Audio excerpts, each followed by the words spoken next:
Hello ဒီနေ့တော့ဆောင်းက vlog ရရင်သုံးဖို့အတွက် AI face tracking ပါတဲ့ tripod လေးတစ်ခုအသစ်ဝယ်ထားတာကို unboxing လုပ်မှာဖြစ်ပါတယ်သုံးတော့မသုံးဘူးပေါ့နော်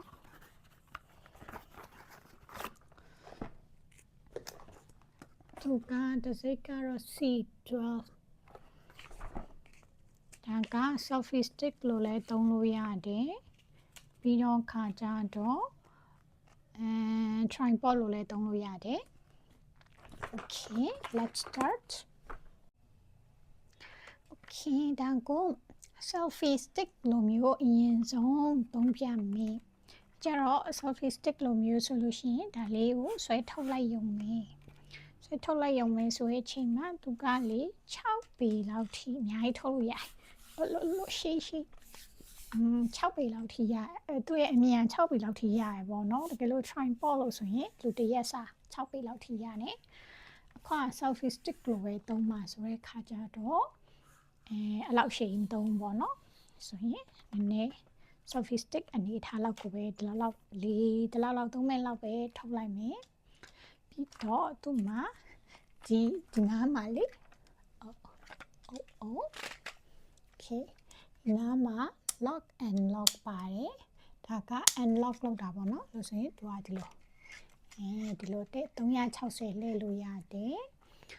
တကယ်လို့ AI trafficking သုံးနေဆိုလို့ရှိရင်ဒီဟာလေးကို unlock လုပ်ထားပါတော့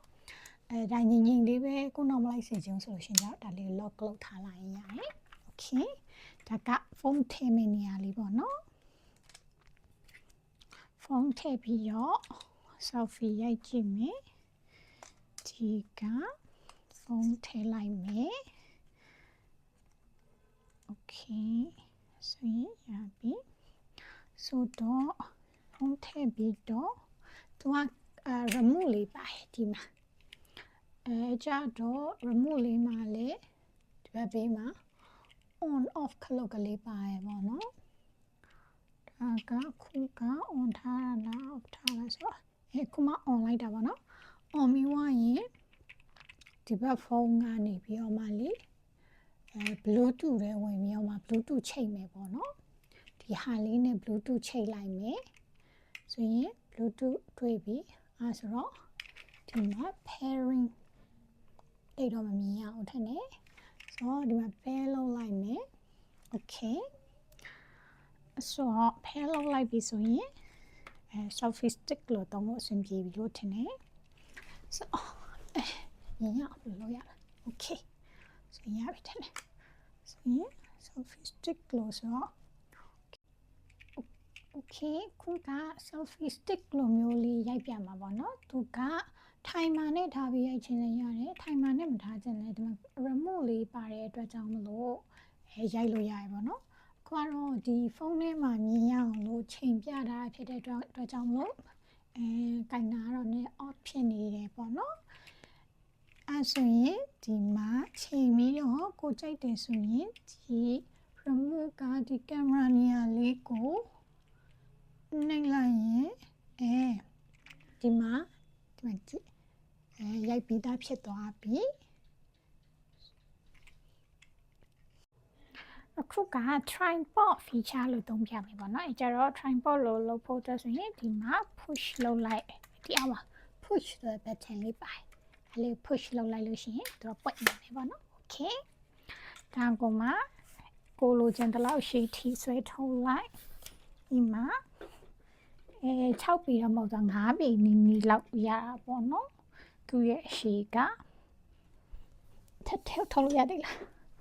Okay သူရဲ့အရှိက5ပေနီကြောပေါ့နော်6ပေတော့မရဘူးဒီမှာအတိအကျကြည့်လိုက်တော့5ပေကြောလောက်ထိရတယ် Okay 5ပေကြောလောက်ထိမလိုချင်ဘူးပေါ့နော်ဒီလောက်ဆိုရင်ရပြီဆိုရင်ခေါ် AI trafficking မှာဆင်ပြမှာဖြစ်တဲ့အတွက်ကြောင့်မလို့ဒီ lock လေးကိုဖြည့်လိုက်မယ်ဒါမှ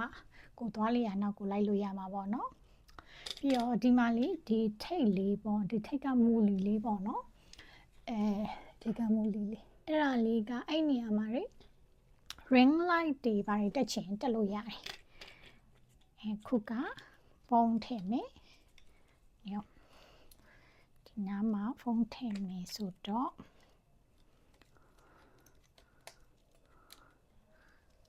ထည့်မယ်ဆောင်းရနေဆိုမြင့်နေသေးတယ်ပေါ့နော်ဆိုဖုန်းထည့်မယ်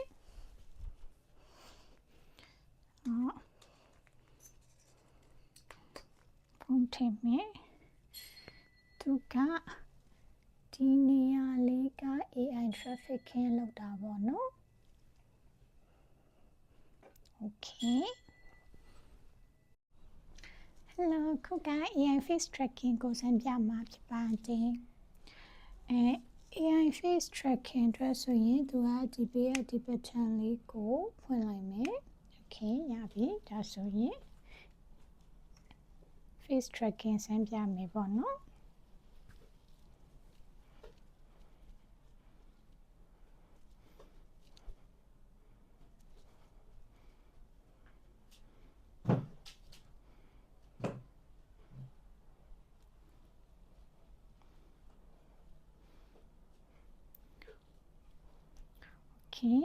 ဒီ AI face tracking ကိုရက်ချင်တယ်ဆိုရင် stop sign လေးခဏပြလိုက်ပေါ့နော်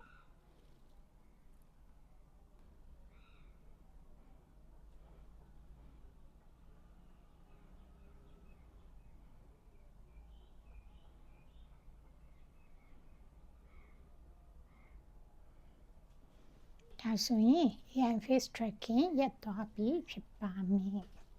ဆိုရင်ပြန်ပြီးတော့ face tracking ပြန်လုပ်စေချင် okay sign လေးပြင်ပြမယ် okay ဆိုရင် okay ဆိုရင် face tracking ပြန်လုပ်ပြီး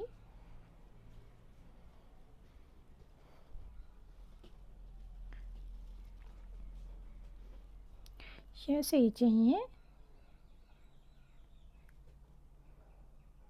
stop sign ပြင်ပြမယ်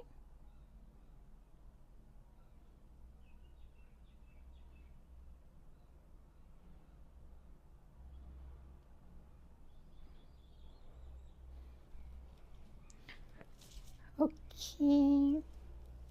Thanks for watching. Bye bye.